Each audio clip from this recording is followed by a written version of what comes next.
Following on from my YouTube about exam strategy being as important as being able to structure the questions, I have now put out this because I've said on this particular YouTube that mocks don't matter. Well, the fact is they don't. The fact is that when students go into a mock, whatever happens in that mock is not going to carry over to the final exam result. In other words, there is an opportunity that students can use to build confidence before they actually go to the main event. Look, it's like everything else in life. I can always create a metaphor with it. Again, when I look at the analogy of a tennis player going into a tournament, what they do for most of their time is train and practice. And that's what students do in their GCSE English.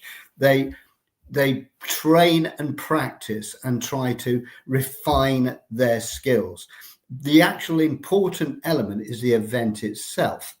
And with GCSE English, what you have to do is take control and use this time and opportunity to experiment with a strategy.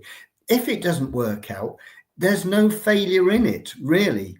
It might be that the parents and the teachers are disappointed and they think, yes, you need more tuition, and the teacher's saying you need to put more work in and all this sort of stuff. And yes, that's all valid. Everybody's in this together. But the teachers will want information for their own data information that they put in to the system, where they're then having parents' evenings and predicting grades for the students, which is impossible to be honest. They can have some idea, and it is important. But let's be honest, every time that there is a prediction, there's always a contradiction at some point. If people put all their effort into the mocks, they're not really learning different ways of approaching the exam. So my message today is one that sounds controversial, but it isn't really. In the big picture, a lot of students get very stressed and anxious about their mocks.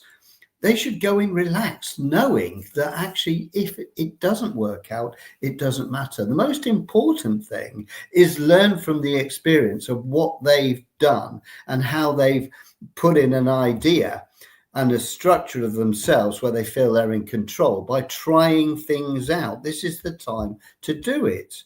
You know, why do we have mocks at all? It's a kind of a foreshadowing of what could happen, but the actual result is in the control of the student if they're prepared to put the work in. And if they try something out and it works, then they can build it and refine it. If they try something else and it doesn't work, then they can change it and adapt and think of another way. So if this is of interest to you, please subscribe to this channel, and more of these kind of feeds and pieces of advice I am putting out there every single day. Anyway, I hope that was useful to you. But again, the idea, yeah, of course, mocks are important, but they're not really. That's the whole point.